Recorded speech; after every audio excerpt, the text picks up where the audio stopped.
వంశంలో పుట్టా. నువ్వు భయపడే వంశంలో పుట్టలేదు. నీ వంశానికి చరిత్ర ఉందా?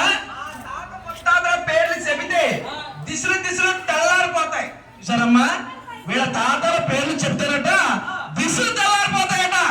మరి నీ పేరు చెప్తే తీసి అల్లారిపోద్ది. అలా కాదు. కానీ తాతలు ఏం చేశారు తెలుసా? ఈ తాతలకి ఒక చరిత్ర ఉందా? మామూలు చరిత్ర. అసలు మీ తాతలు ఎక్కడ పనిచేసేవారు? మా తాత మిలిటరీలో పనిచేశారు. అయ్యి బాబాయ్, జై జవాన్లు. మిలిటరీలో మీ తాతలు మిలిటరీలో పనిచేసేవారు. మరి మీరు ఎక్కడ పనిచేస్తున్నారు? అత్తెల మిలిటరీ హోటల్లో పనిచేస్తున్నారు. అత్తెలే మిలిటరీ హోటల్లో పనిచేస్తున్నా? ఏంట్రా పనులు? రోజుకి 3 పనులు. రోజుకి 3 పనుల? ఏంటి ఒకసారి చెప్పు, మా పిల్లలు అంటారు. కోసేయటం, దూసేయటం, మేసేయడం. ఏంటి అత్తెల మిలిటరీ హోటల్లో ఒక కోసేయడం, దూసేయడం, మేసేయడమా? మా పిల్లలకి అలా చెప్తే అర్థం అవదు. కోసేయడం అంటే ఏంటి?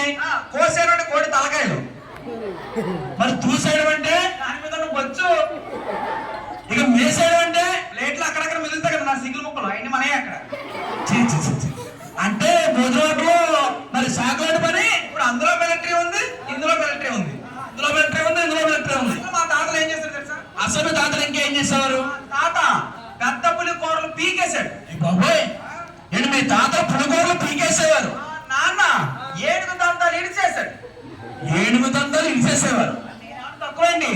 తాస్మామ్ తెలుసు కదండి, తాస్మాము తాగబట్టుకుని గిర్రా గిర్రా గిర్రా తిప్పేశాడు. ఓరే, ఏంటి మీ తాతలో 7 దంతాలు, మీ ఆయన పులిగూరలు, నువ్వైతే పాముకూరలు మరి తిప్పి పడేసేవాళ్ళు.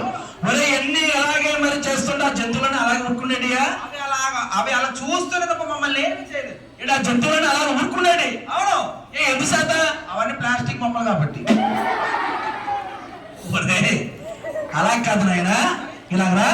ఎందుకు అలా భయపడ్డావు? నువ్వు వచ్చావు, నన్ను తెచ్చావు. నా చేతులు ఈ డబ్బు ఏమిటి, నీ చేతి దగ్గర మైక్ ఏమిటి, ఇక్కడ ఈ పిల్లలందరూ వెయిటింగ్ ఏమిటి? అసలు నువ్వెందుకు వచ్చావు, నన్ను ఎందుకు తెచ్చావు? అసలు ఇక్కడ ఏం జరుగుతుంది తెలియాలి. చూడు సోదరా, ఈనాడు మన యొక్క పశ్చిమ గోదావరి జిల్లా, మన యొక్క అత్తిలి మండలంలో, మన యొక్క చక్కటి ఆరవేల గ్రామంలో, మన యొక్క జిల్లా పరిషత్ ఉన్నత పాఠశాలలో మరి ఈనాడు చక్కటి మన యొక్క ఎక్కువ ప్రిన్సిపల్ గారి ఆధ్వర్యంలో, మన యొక్క గ్రామ సర్పంచ్ గారు, సెక్రటరీ గారి నేతృత్వంలో ఇక్కడ విద్యార్థులందరికీ కూడా పరిసరాల పరిశుభ్రత పైన, అలాగే స్వచ్ఛ సంకల్పం అనేటటువంటి ఆరోగ్య విషయాల కోసం కొద్దిసేపు కథలు చెప్పడానికి మనం వచ్చాం. కథలు చెప్పడానికి వచ్చాం, బాగానే ఉంది.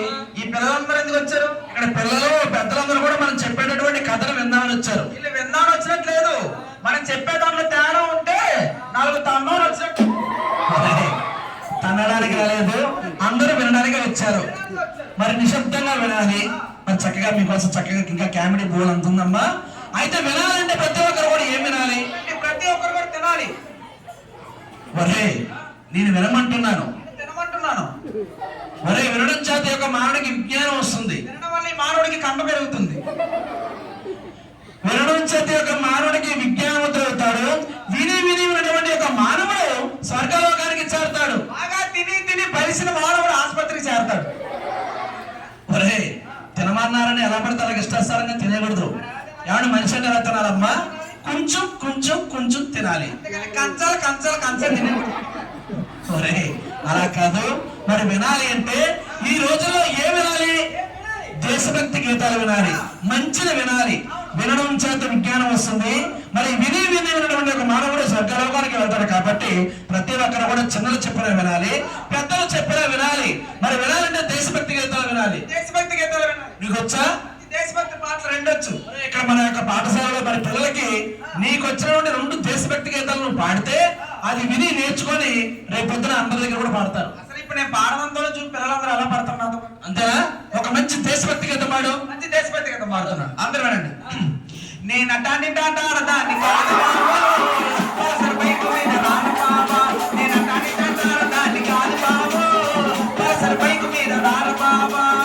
సింపుల్ చుట్టూ దాని శివజన పెట్టదాని చేతులకి పెట్టదాని ఉంగరాల పెట్టదాని నేను అటాన్ని దాన్ని కాదు బాబు అవసరం బైకు మీద. నువ్వు అన్నది ఏమిటి, నేను చెప్పింది ఏమిటి? ఒరే, నువ్వు పాడేదేమిటి, నేను వినేదేమిటి? ఒరే, నేను గోల్ చేసినా చేయలేదా? మరి అలా కాదు, నువ్వేమన్నావు దేశభక్తి గీతం ఆడతానన్నావు. అసలు ఈ రోజుల్లో కుర్రవాళ్ళకి ఏం కావాలి తెలుసా? అసలు ఈ రోజుల్లో కుర్రవాళ్ళకి ఏం కావాలి? ఈ రోజుల్లో కుర్రవాళ్ళకి కావాలి బ్రేక్. ఈ రోజుల్లో కుర్రవాళ్ళకి కావాలి బ్రేక్. ఇది చూసిన అమ్మాయిలకు షేకు, ఇది చూసిన అమ్మాయిలకి షేకు, అంతా చూస్తున్న ముసలికి డోకు. అరే అలా కాదు, మరి వినాలంటే ఇటువంటి దేశభక్తి గీతం కాదు, మంచి మరి ఇటువంటి చెత్త పాట కాదు. మంచి పాట ఏమైనా ఉంటే ఇంకో పాట పాడు. ఆ పాడు, ఇంకో పాట పాడుతున్నాడు చూడు, పాడు మంచి పాట. మంచి పాట. దెబ్బలు పడతాయిరా,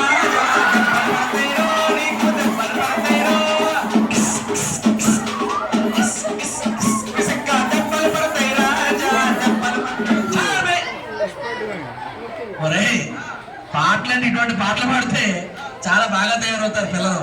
మరి అలా కాదు, వినాలి అంటే మంచి దేశభక్తి గీతాలు వినాలి. అలాగే మరి ఈ రోజుల్లో ఇక్కడ మనం చెప్పబోయేటటువంటి కథ